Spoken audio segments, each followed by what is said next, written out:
News 18 Rajasthan पर आप देख रहे हैं। आसाराम को सजा का ऐलान हुआ है। रेप मामले में आसाराम को उम्र कैद की सजा सुनाई गई है। रेप मामले में आसाराम को दोषी पाया गया था, उसके बाद सजा के बिंदुओं पर बहस हुई और फिर आजीवन कारावास की सजा सुनाई गई। गांधीनगर की अदालत ने कल आसाराम को रेप के एक मामले में दोषी करार दिया था।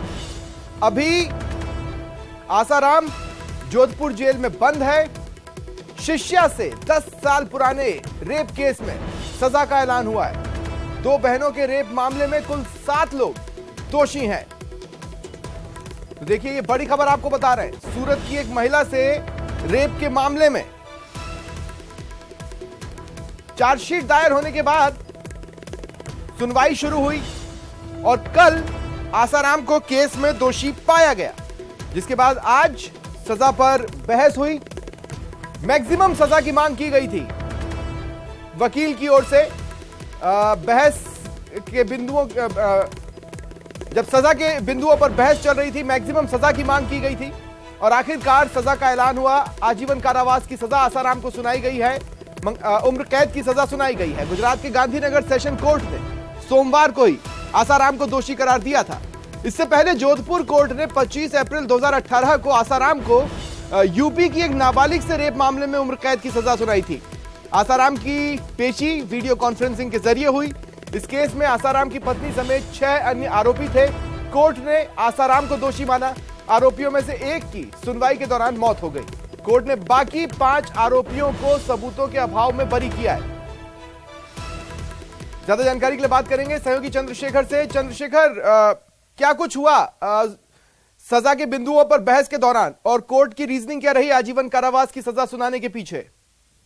देखिए स्वप्निल, अगर बात करें तो जो आसाराम का मामला है, इसकी कहानी अगर जोधपुर से अगर जुड़ने की बात करें तो 2013 से है, जब आसाराम को गिरफ्तार करके जोधपुर लाया गया था। इसके बाद जो अपने ही गुरुकुल की नाबालिग छात्रा के साथ यौन शोषण के आरोप में आसाराम को जब जीवन के आखिरी सांस तक जेल में रहने की सजा मधुसूदन शर्मा की कोर्ट ने सुनाई थी, इसके बाद आसाराम ने लगातार प्रयास किए थे कि उसको जमानत मिल जाए। उसको लेकर वो लगातार अधीनस्थ न्यायालय से लेकर सुप्रीम कोर्ट तक कई बार अर्जियां लगा चुका है। इस दौरान जो है उसके पैरोकार ने उसका एक फर्जी सर्टिफिकेट पेश किया था। उसको लेकर आसाराम ने एक केस लिया था और अब गांधीनगर का जो अगर बात करें, जो सेशन कोर्ट की सजा सुनाई है आसाराम को, उम्र कैद की सजा सुनाई है। इसके साथ जो 6 आरोपी थे, उनमें से एक की जो है सुनवाई के दौरान मौत हो गई थी और अन्य आरोपियों को जो है सबूतों के अभाव में कोर्ट ने बरी कर दिया। आसाराम की एक बार फिर से मुसीबतें बढ़ी है। जो आसाराम का सपना था कि यदि गांधीनगर की कोर्ट से यदि उसे जो है मुक्ति मिल जाती है, बरी हो जाता है यदि वो, तो उसके पास एक आधार रहता है कि वो आगे फिर से एक बार जमानत के लिए अर्जी पेश कर सकता था। तो आज जोधपुर सेंट्रल जेल के बाहर आसाराम के भक्त काफी संख्या में पहुंचे, जेल के बाहर नमन करते नजर आए और भक्तों में कहीं ना कहीं इस बात को लेकर आक्रोश है। ठीक है चंद्रशेखर, मेरे साथ आप बने रहें। गांधीनगर से सहयोगी जनक दवे भी इस वक्त मेरे साथ फोन लाइन पर जुड़ रहे हैं। जनक, क्या जानकारी आपके पास? देखिए स्वप्निल, अभी गांधीनगर कोर्ट ने फैसला सुनाते हुए कहा है कि आसाराम को उम्र कैद की सजा होगी और साथ में उसकी धाराओं के तहत उसके साथ साथ 50,000 रुपये का जो मुआवजा है वो पीड़िता को देने का आदेश दिया है।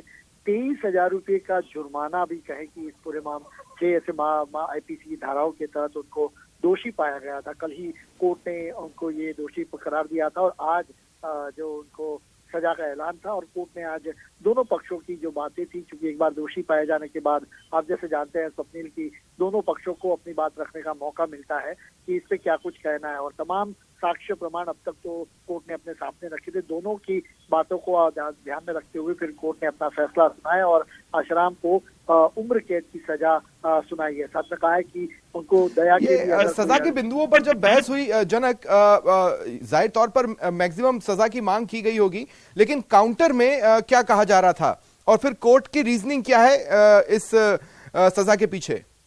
बिल्कुल, देखिए बहुत सारी बहस हुई अब तक की। जो सुनवाई को मैं जो देखता आया उसमें लंबे समय से सुनवाई होती रही कि 98 का मामला है। जो बचाव पक्ष ने अपनी ओर से आरोपी को बचाने के लिए जो बातें रखी थी, जो साक्ष्य सरकारी वकीलों ने रखे थे, उसके सामने बचाव पक्ष ने कहा था कि 1998 का मामला है और 2013 में मामला दर्ज होता है। तो इतने सालों तक पीड़िता क्यों नहीं बोली? पीड़िता पर अगर जुर्माना, उसकी सजा, उस पर जो मेडिकल हुए थे, इतने सालों के बाद वो मेडिकल टेस्ट कैसे पॉजिटिव पाए गए, ये दुष्कर्म के, ये बहुत सारे ऐसे मामले थे। लेकिन जो सबूत थे, जो गवाह थे, वो गवाह